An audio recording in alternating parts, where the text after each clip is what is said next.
Madame, Messieurs, merci de la confiance légendaire que vous cessez de témoigner à la télé. Étoile jaune, à toutes et à tous, bienvenue à ce journal. Premier titre de ce journal, son sommaire, enseignement primaire, secondaire et technique. En ce jour, dans la province du Lualaba, le secrétaire général intérimaire de ce secteur, accompagné du ministre provincial en charge de l'éducation, Jules Kabouit, a organisé une rencontre avec le comité provincial de l'EPST au Lualaba. L'objectif était d'échanger autour des nouvelles dispositions prises au niveau national. Raphaël Leblondi pour les reportages. Arrivé dans la province du Lualaba, la secrétaire générale d'intérim de l'EPST a apporté un message clair du ministre national des tutelles, Tony Mwaba, afin de redorer l'image du secteur de l'éducation en RDC. Il m'a été demandé de vous rappeler la vision de rupture avec les antivalaires. Nous tous, nous sommes sans ignorer que le ministère de l'enseignement primaire, secondaire et technique est sujet de beaucoup de critiques à cause des différents bévis, à cause des différents antivalaires que le système a développés. L'actuel ministre du niveau national, il a demandé à tout acteur du système de mettre un point final aux antivalaires. À l'approche des épreuves du TENAFEP aux primaires et des examens d'État aux humanités, les acteurs œuvrant dans l'éducation sont donc appelés à l'honnêteté, renchérit Christine Nepa de la part du ministre Tony Mwaba. Son Excellence, Monsieur le ministre de l'enseignement primaire, secondaire et technique, demande à tous les acteurs du système éducatif, sous le contrôle de Son Excellence, Monsieur le ministre provincial, d'être honnête et correct lors de la passation des épreuves certificatives. Des sanctions sont donc prévues pour toute personne qui outrepassera les nouvelles dispositions prises au niveau national, notamment celles d'un secteur éducationnel sans tâche, a rappelé la secrétaire générale AI devant le comité provincial de l'EPST. De l'EPST, nous parlons politique à présent. Assemblée provinciale du Lualaba ouverte le 30 mars dernier. C'est ce mardi 29 juin 2021 que la session de mars, essentiellement basée sur le contrôle parlementaire, a été clôturée. La cérémonie s'est déroulée en présence des différentes personnalités. C'est notamment le gouverneur intérimaire de la province de Lualaba, Fimasuka Saini. Cérémonie à laquelle on prit part 3 sénateurs lualabais venus dans la capitale Kinshasa.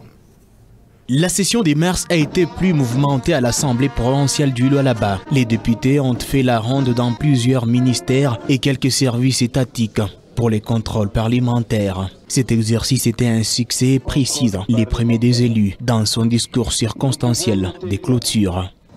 Le contrôle effectué dans certains ministères et autres services étatiques provinciaux, notamment aux ministères provinciaux en charge de la santé, du budget, de l'énergie, des transports, des mines, des infrastructures, l'agriculture et des affaires foncières, ainsi que la direction des recettes du Lualaba, s'est déroulé dans un climat serein, avec un professionnalisme de grande qualité. Bien que la session des mars était essentiellement liée au contrôle parlementaire, les députés ont accompli certaines tâches qui leur reviennent des droits. Le changement intervenu au poste du rapporteur de notre institution a quelque peu retardé l'organisation et la tenue d'ateliers, de formations. Une proposition dédiée a été analysée et adoptée. Il s'agit de l'édit portant fixation des conditions de sécurisation des terres agricoles dans la province du Lualaba. L'Assemblée provinciale a aussi procédé à la validation des pouvoirs du suppléant du collègue député ayant perdu son mandat suite à ses absences prolongées.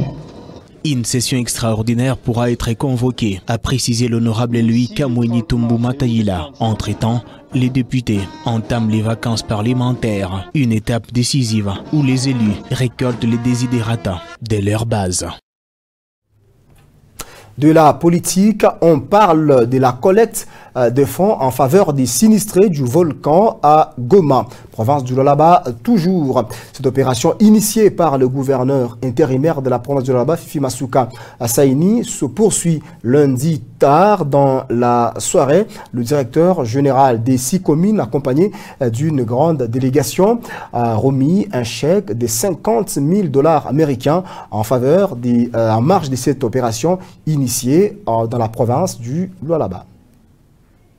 Ayant souscrit pour 50 000 $ américains lors de la cérémonie des collectes de fonds pour les sinistrés des Goma suite à l'éruption volcanique de Nyiragongo et en soutien aux forces armées de la République démocratique du Congo FARDC, la sino-congolaise des mines SICOMINE est passée à la concrétisation de sa promesse. Promesse faite au cours de la soirée des collectes de fonds organisée à Kolwezi par le gouverneur intérimaire Fifi Masuka Saini. Les responsables des SICOMINE ont remis auprès de l'autorité provinciale un chèque de 50 000 $ américains et autres biens. Il s'agit notamment des couvertures et des pagnes.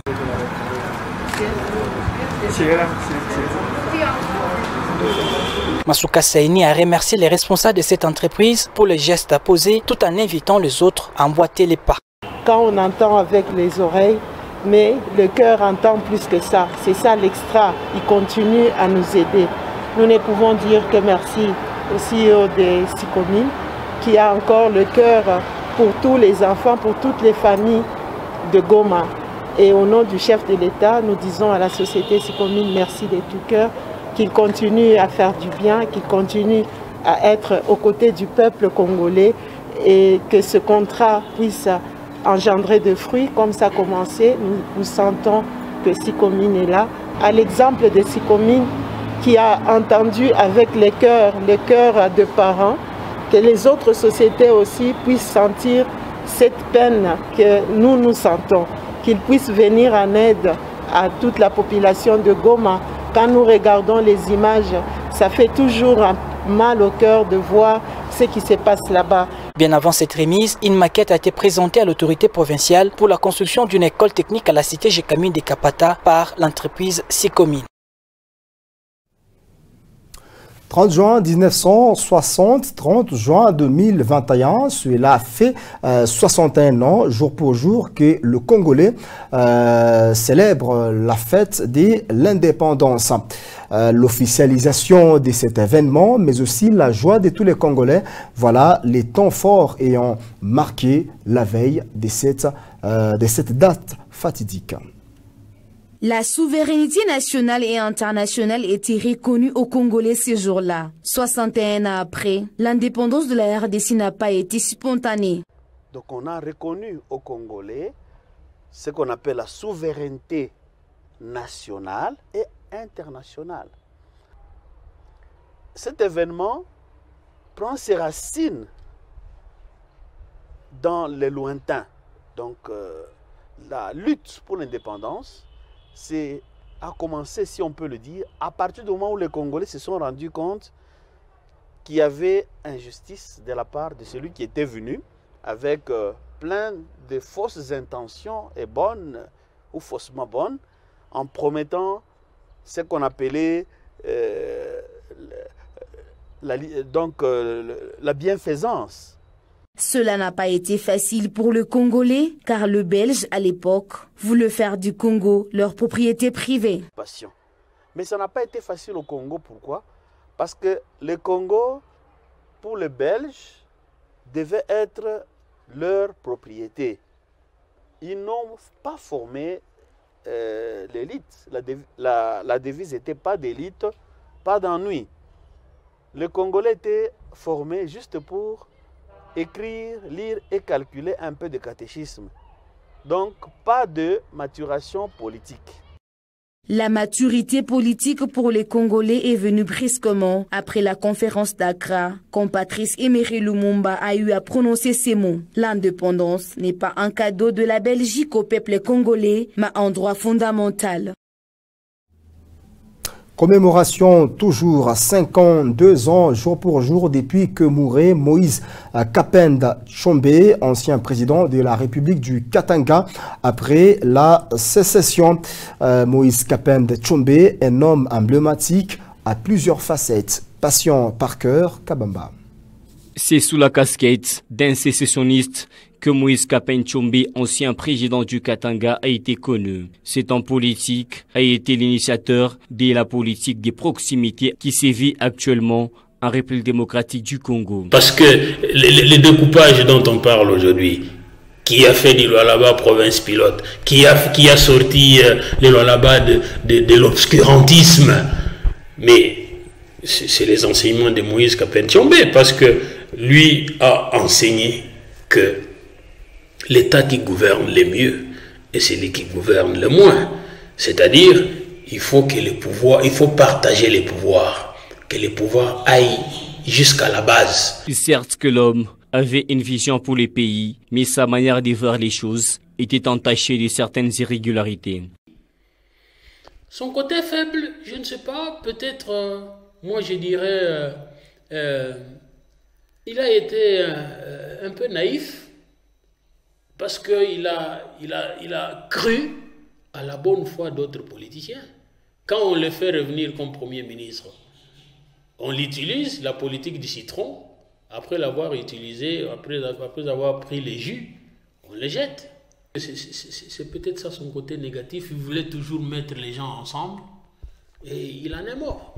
Moïse Kapen-Tchombe fut président du Katanga vers les années 1960 à 1963 et premier ministre des années 1964 à 1965 sous le règne du maréchal Mobutu.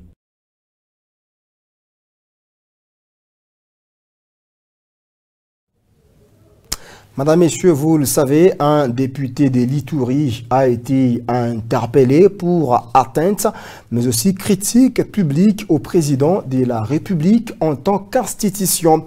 Que retenir de la sacralité du président de la République en tant qu'institution? Patient Parker Kabamba nous donne le détail dans ce propos qu'il a recueilli pour nous. La RDC, c'est un état de droit. Et dans cet état de droit, c'est que nous avons à la fois les droits et les obligations.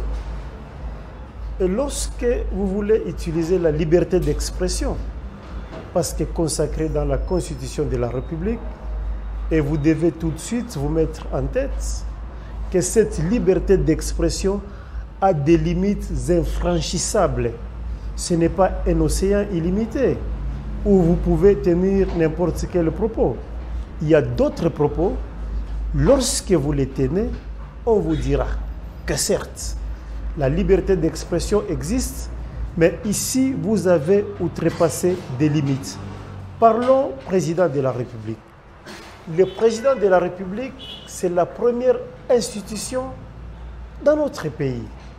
Et lorsque vous avez des critiques ou des avis à pouvoir émettre, vous ne devez pas tout de suite perdre de vue que vous avez de la considération, vous avez des modérations, parce qu'un politique, lorsqu'il s'exprime, il doit y avoir de la modération et de la hauteur et des limites infranchissables, comme je l'ai dit là.